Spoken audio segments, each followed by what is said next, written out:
Bagaimana sebenarnya dampak peningkatan jumlah pasien positif COVID-19 di DKI Jakarta dan bagaimana upaya penanggulangannya? Rekan saya Ratu Rina akan melaporkannya langsung untuk Anda. Silakan Ratu.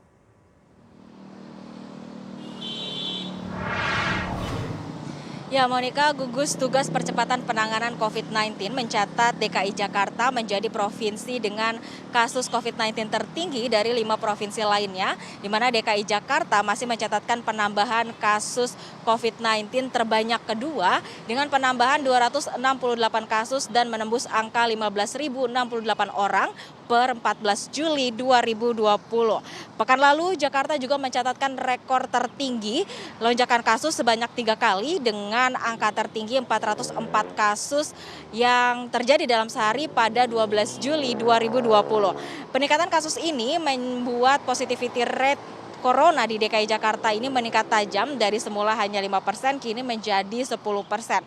Penambahan lonjakan kasus ini pun sempat disoroti oleh Presiden Joko Widodo, di mana dalam rapat penanganan pandemi COVID-19, di mana Presiden ini mengingatkan bahwa Jakarta harus berhati-hati terhadap penambahan kasus positif COVID-19 baru. Pertambahan kasus yang melonjak ini dalam sepekan terakhir sudah terjadi sebanyak 3 kali, terhitung tanggal 7 sampai 14 Juli 2020 ini ada tambahan kasus positif COVID-19 sebanyak 2.388 orang atau rata-rata hampir 300 orang per hari. Sebelumnya Gubernur DKI Jakarta Anies Baswedan ini mengingatkan kepada masyarakat untuk berhati-hati dan tidak menganggap enteng pandemi COVID-19. Pasalnya Jakarta ini sudah mencatatkan penambahan kasus positif COVID-19 dan mencatatkan rekor terbaru pada pekan lalu.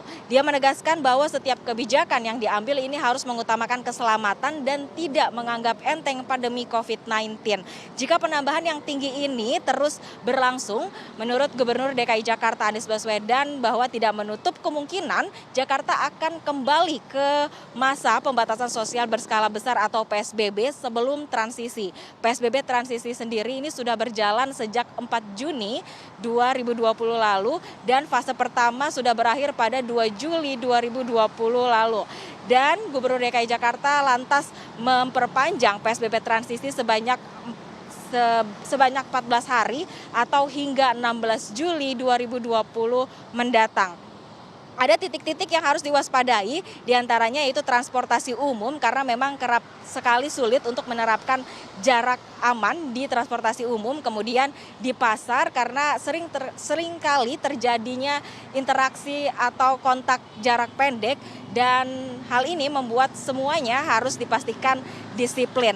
Kemudian Gubernur DKI Jakarta juga menghimbau kepada masyarakat untuk menggunakan masker dimanapun dan dalam aktivitas apapun, kemudian juga mencuci tangan dan menjaga jarak aman, kemudian juga beraktivitas di tempat dengan kapasitas yang tidak melebihi dari 50%.